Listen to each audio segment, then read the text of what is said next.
See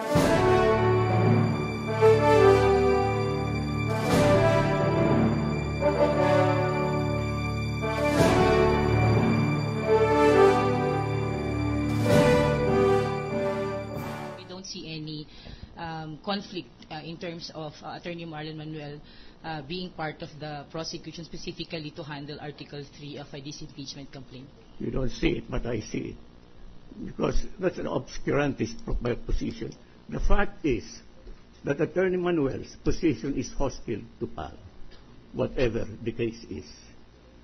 So please be careful next time. Thank you. When you retain private counsel, perhaps it would be better part of discretion that you do not enlist lawyers who have vested interests, who have interests other than prosecuting the case. If the Supreme Court brought the documents, then the lawyer of the labor union against PAL will see it, while PAL will not have access to it.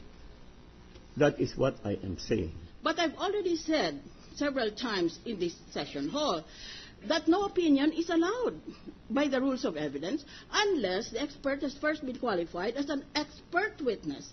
She has not been so qualified.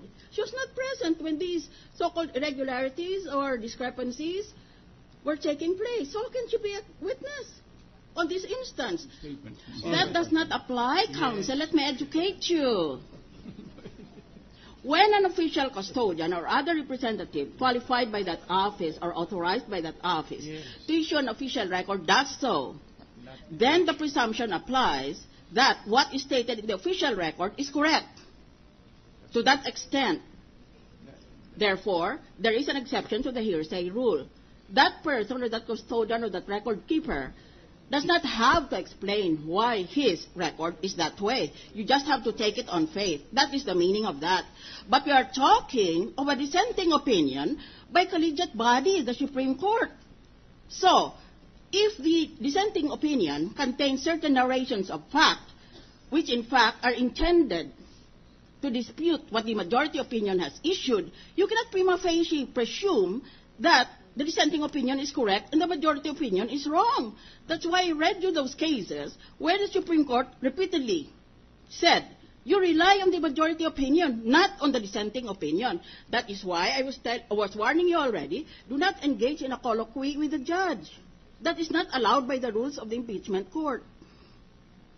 All right. Put it in your memorandum. All right. May the presiding officer now make a ruling.